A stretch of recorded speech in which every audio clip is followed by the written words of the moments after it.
Well, it's the first race of the season here at McQuade.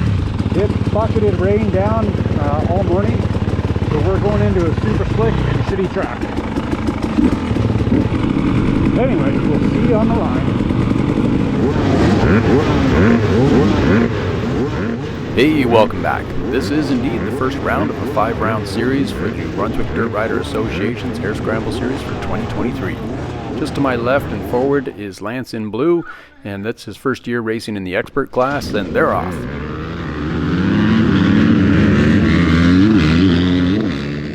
Alright, now it's our turn to move up and get ready to launch. And who is in this class? Well, this is the over 40 class.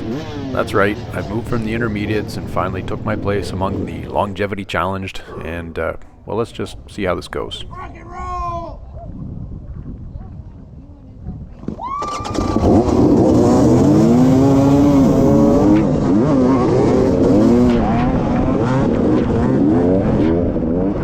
That's not a bad start at all. In fact, that's probably one of my best starts to get third down the pipe, and I thought it was a little closer to having the whole shot, but the tape doesn't lie. So we're moving into the chicane here, and it is greasy. Look at my back end step out here. Right there, and again on the next, I think, 2 corners up. Don't worry though, the lens is going to clear here shortly. In fact, I'm going to jump ahead so you don't have to watch this blob on the camera. Alright, before I jump ahead to the clearer lens, this is us shortly after the start, and a handful of us jumped on the intermediate B line. We'd kind of gotten ahead of the race officials where they would be directing us, but we were forewarned, and we went left when we should have went straight. Anyway, back on the track, and now we're moving. Let's go! Yep, I'm trying to get rolling here, and I'm kind of kicking myself for being, being dumb and turning left when I should have went straight and giving up all those positions when I was kind of holding third. And it's not often I'm going to see a third place anything.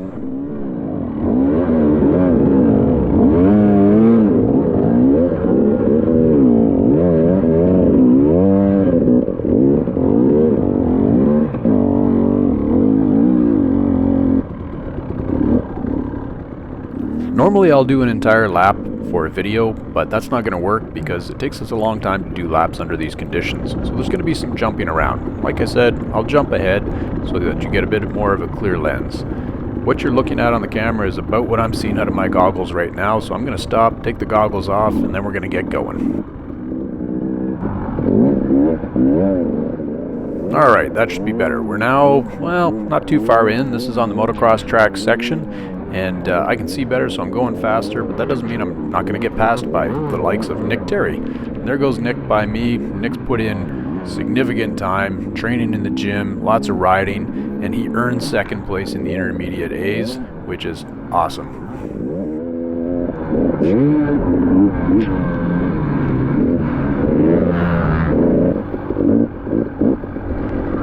Normally when I'm making these videos, I have an impression of what was going on in the ride, like, hey, I suck right now, but actually things are going fairly well, and I'm in a very zen-like state in that my head is completely empty, and I'm just riding trying to stay upright. Alright, zen might be a bit complimentary. What I'm really doing is just trying not to crash, and that's where my focus is.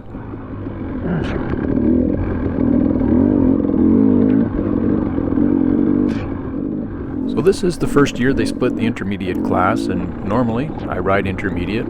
This year I flip-flopped. Kind of at the nth hour I decided I would jump into the plus 40. And I did a whole bunch of hand wringing, and my panties got all bunched up as I thought about whether I should do that or not. And in the end, it doesn't really matter. I kind of went back to first principles as to why I went racing, and the whole reason was to become a better rider. So it doesn't really matter what group I'm in. I'm not trying to be competitive with anyone other than myself. And while that sentiment probably holds true in a very holistic kind of sense, when you're out on the track, you're racing and you're trying to be competitive, so I might be just full of shit. Okay, back to racing. So there was somebody. No idea who it was. I can't see bike numbers, and I can't identify the kit they're wearing because a lot of people are wearing new uniforms this year. And there's a lot of new bikes. Chris and Mike both have new bikes that look very much the same, and I misidentified Mike as Chris, which gives Mike a bit of an advantage, because we're racing in the same class. You're going to see that later on in the end.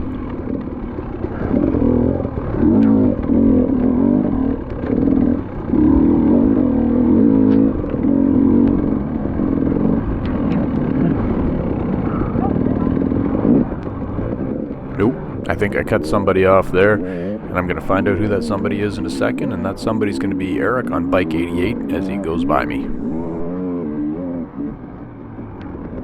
Alright, I make a little room, and there's Eric going by. Eric runs a great race. He's running in the intermediate A's, and he takes a 5th place finish overall.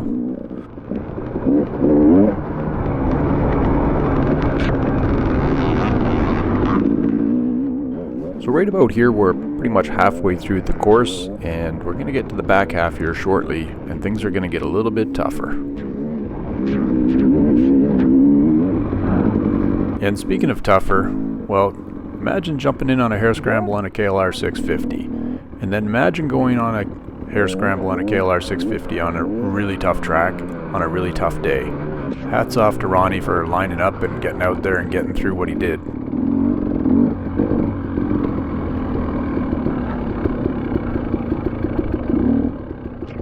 Alright, so far I am still up on 2 wheels and I'm still moving, so that's good. And we're now getting into the back half where Ewan's prepped a few little fun lines for us. So let's take a look at those. You know when there's people standing around that you're in for a treat. Oh, Mark, what's happening? Oh, this is not nice. As always, it's hard to tell on the camera just how steep of a drop in that is, but it's pretty damn steep. It's got lots of roots, and if you don't stay to the right, you're going to get twisted sideways and probably get pitched off the bike. Anyway, not nice wasn't the words I was actually thinking. So next, you got to go back up that hill, and hard to the left would be the regular line, and if you went straight across where JM's got his stick, that would put you on the chicken line, which was apparently a little bit easier.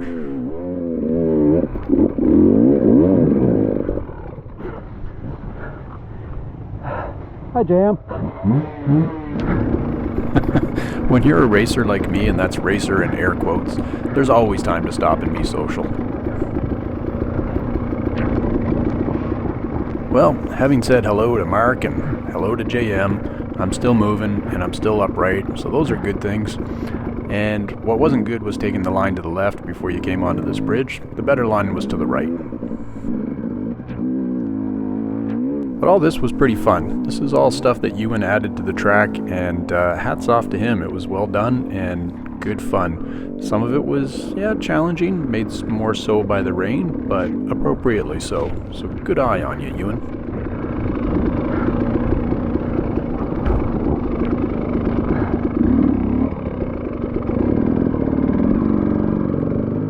Okay, cross back over the stream, and then you're confronted with this little uphill, which isn't too terrible. The traction's actually pretty good, but there's a crowd forming at the top, which is a signal that there's something there, and that something's going to be some pretty rough roots and an off-camber turn to the left. But I've got a cheering team up there, so I'm going to be okay.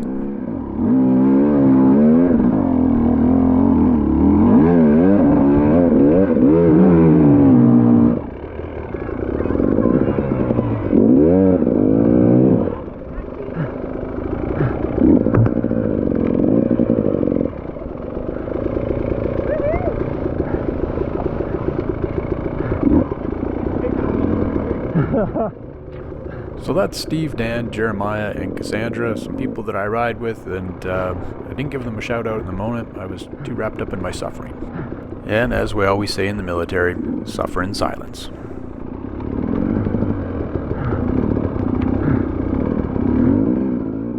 Okay, well, except for my creeper breathing, I'm being pretty quiet about my suffering, but you guys get the picture.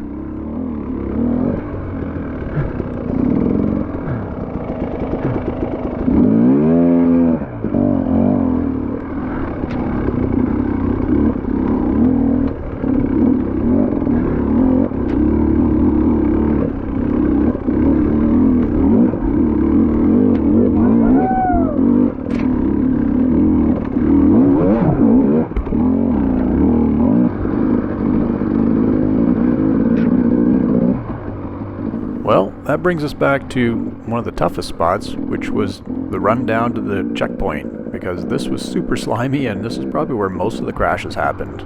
I did not crash, but I did not go fast, so here's my first lap complete. That's nice out there. Well, that's good times. Okay, lap 1 done, and I end up doing 2 more. And as I alluded to in the beginning, it's not often I see third of anything, but I did see third place overall for the plus 40s. So let's get on with some highlight reels. Hey, there's Colin. Colin's run Holy sweep shit, for this buddy. race, and he's got the struggle bunny mounted on the front of his bike to offset his sunny disposition and help folks get along through the day. I'm sure he's got some good tales. Throughout this race, I never really got too caught up in a pack of riders stuck on a hill. This was about it. Maybe one other spot. In fact, I think it's coming up here. So I got pretty lucky. And not only did I get lucky, but if you were paying attention, you saw that I passed people, and if you've watched my prior videos, you know that doesn't happen often. Sorry. It's all good, man. Come on. It is all good because that's just racing. You're out on the track and you're going to have to deal with what's in front of you, just like life.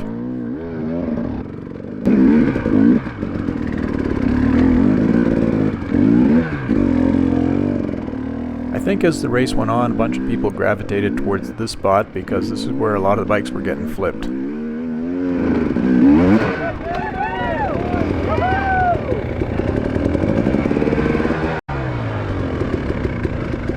And I was pretty happy to disappoint the crowd with not flipping my bike. The good line on this hill was to the left, but unfortunately that one was blocked, so I went right and right into this hole. And count on Steve to keep me humble. How's it going?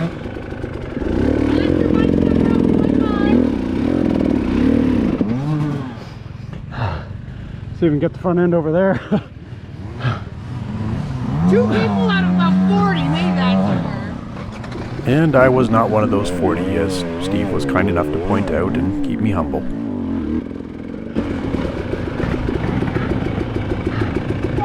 What's going on?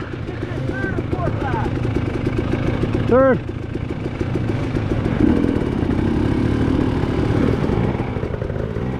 So clearly I'm still in my zen state with an empty head because I think that's Chris and it's actually Mike. And Mike is racing in the same class as me and ends up taking second overall. What he got from me there was a little tidbit of information that we're in close competition on our last lap for second place. Go, Chris! I can be forgiven because Chris and Mike both have brand new KTMs and they look very similar. One's an SX and one's an XC. Had I been paying a bit more attention, I would have immediately known that was Mike. And I might have pressed pretty hard to try and chase him down, although I'm not sure I would have caught him because he got progressively faster through the laps and I got progressively slower. So well done to you, Mike.